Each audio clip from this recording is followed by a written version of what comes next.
If you have ever had any foot, ankle, knee, hip or lower back pain, you would be very wise to consider the footwear that you're wearing on a daily basis. The footwear that you are choosing is literally shaping your body.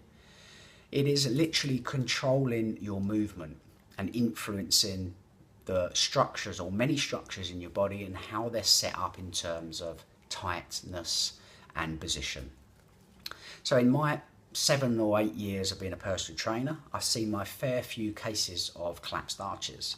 Now, in my own personal experience and research, I can relate this a lot to, as I've said, the footwear that you're choosing.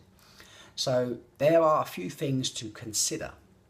One being how they allow your foot to function as it's designed. The second part is impact.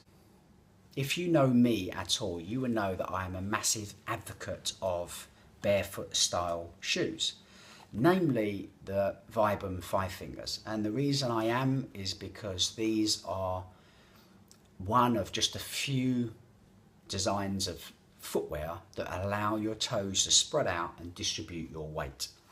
And I believe, it's common sense really, that that's the function of the toes, to distribute your weight, to give us wider spread as possible, because that makes your foot laterally very stable. So modern shoes are actually encouraging our toes to be squeezed together, which means that when you come back to the lateral position, that your foot is less stable laterally, and that's why you get collapsed arches.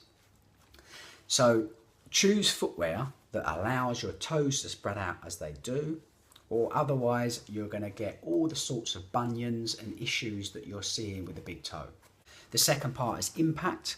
So the argument is that we run on much harder surfaces now. Well, there's no proof against that, and you can't tell me that a dried up riverbed is any softer than a pavement.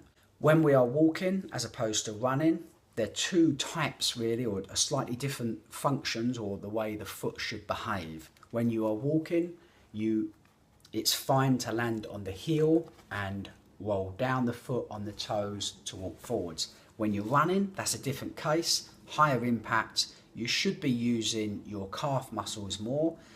I see them as a very good muscle, in regards to slowing down your impact and springing you off the ground again. So I would say that your toes are landing, your foot's coming closer to the ground, and the impact of the calf is launching you forwards. So I think the takeaway message here is, if you've been prescribed footwear that does give you support, or you're choosing footwear without knowing that's actually messing up the function of your foot, then consider actually doing certain exercises to strengthen the feet and being a bit more active and mindful about the way that you move. Because as I said, if you keep using shoes that offer you support, then you have less of an opportunity to actually right the wrongs in terms of function where you're going.